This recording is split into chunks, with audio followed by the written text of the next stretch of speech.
அடுத்தது yogic way of cleaning air can you suggest? Yogic way of cleaning காது, ஏன்னா மூக்குக்கு வந்து பார்த்திங்கன்னா நம்ம வந்து மூக்கில் தண்ணி விட்டு க்ளீன் பண்ணுவோம், கண்ணுக்கு கண்ணில் தண்ணி விட்டு க்ளீன் பண்ணுவோம், தொண்டைக்கு வந்து உப்பு தண்ணி காகல் பண்ணுவோம். அதே மாதிரி காதுக்கு வந்து தண்ணி ஊற்றி க்ளீன் பண்ண முடியாது.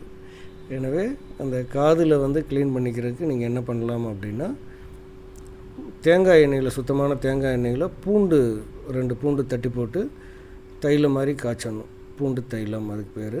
அதை வந்து இரவில் படுக்கும்போது ஒரு 4 சொட்டு காதில் விட்டுட்டு ஒரு 5 நாளைக்கு விட்டுட்டு, அதுக்கு அடுத்தது காதுகளை உறுத்தாத ஒரு கோழி இறகு போலவோ அல்லது மென்மையான துணி போலவோ காதுக்குள்ளே விட்டு நீங்கள் அப்படியே ஒட்டி எடுத்திங்கன்னா அழுக்கெல்லாம் வெளியில் வந்துடும்.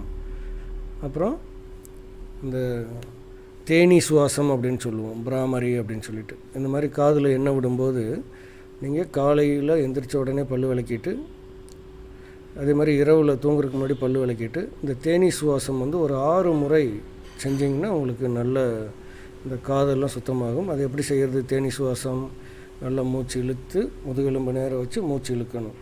இழுத்துட்டு பார்த்திங்கன்னா சொல்லணும்.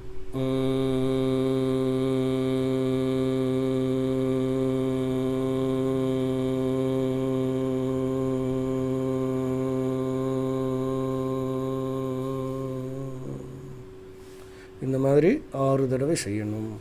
செஞ்சிங்கன்னா காதில் இருக்கக்கூடிய அந்த அழுக்குகள் எல்லாமே நம்மளுடைய இந்த லிம்ஃபாட்டிக் சிஸ்டம் சொல்லுவோம், அந்த கழிவு மேலாண்மை வழியாக தொண்டை வழியாக இறங்கி மலக்குடலுக்கு போயிடும். சரி.